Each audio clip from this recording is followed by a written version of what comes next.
20% note काबिल इस्तेमाल होंगे, बाकी 80% नोटों की कीमत रद्दी के कागज़ के बराबर होते हैं, क्योंकि अब दुनिया में मौजूद डॉलर्स का सिर्फ 3% प्रिंट किया गया है। क्या आप जानते हैं कि आपकी जेब में मौजूद करेंसी नोट पर ये जो लिखा हुआ है हामिल हाजा को मुतालबा पर अदा करेगा? इसका मतलब क्या है? अगर नहीं तो आइए आपको बताता हूँ।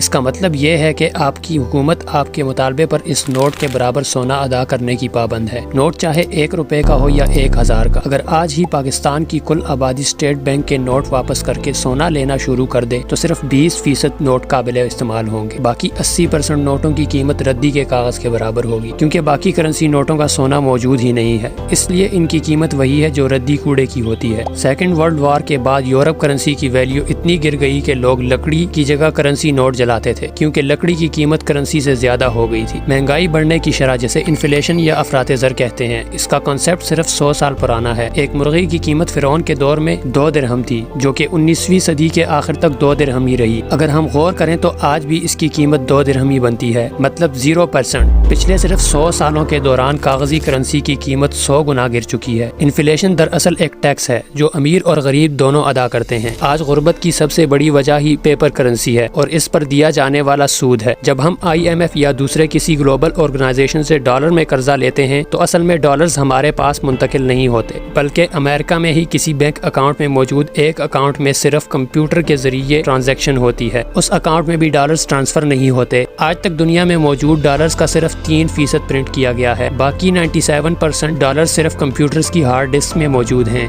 IMF के चार्टर में ये बात लिखी है कि कोई मुल्क सोने और चांदी के सिक्के जारी नहीं कर सकता जैसे पहले वक्तों में होते थे। अगर कोई मुल्क ऐसा करेगा तो IMF या वर्ल्ड बैंक ऐसे मुल्क को कर्जा नहीं देंगे। अमेरिका समेत दुनिया में कई हेड ऑफ स्टेट इस बात पर कत्ल हो चुके हैं, क्योंकि इन्होंने अपनी करेंसी में सोने और चांदी के सिक्के जारी करने की कोशिश की थी। किसी भी मुल्क की हुकूमत वजीर खजाना और सेक्रेटरी फाइनेंस IMF की परमिशन के बगैर नहीं लगा सकती। IMF लोन देते हुए सबसे पहली शर्त प्राइवेटाइजेशन यानी नजकारी की रखता है और इसके बाद कर्ज दिया जाता है। कभी गौर कीजिएगा कि ऐसा क्यों है। नजकारी का मतलब है कि हुकूमत अहम सरकारी इदारे फरोख्त कर दे। सऊदी अरब और ईरान समेत तमाम तेल बेचने वाले मुल्क इस बात के पाबंद हैं कि तेल सिर्फ डॉलर्स के बदले बेचा जाएगा, ना कि बेचने या खरीदने वाले मुल्क की करेंसी में। इंसानी तारीख में कभी भी इतनी बड़ी तादाद में लोगों को बेवकूफ़ नहीं बनाया जा सका। ये इंसानी तारीख का सबसे बड़ा फ्रॉड है। इस वीडियो का मकसद नौजवान नस्ल को आगाही देना है ताकि वो दिन और रात के फ़र्क को महसूस कर सके।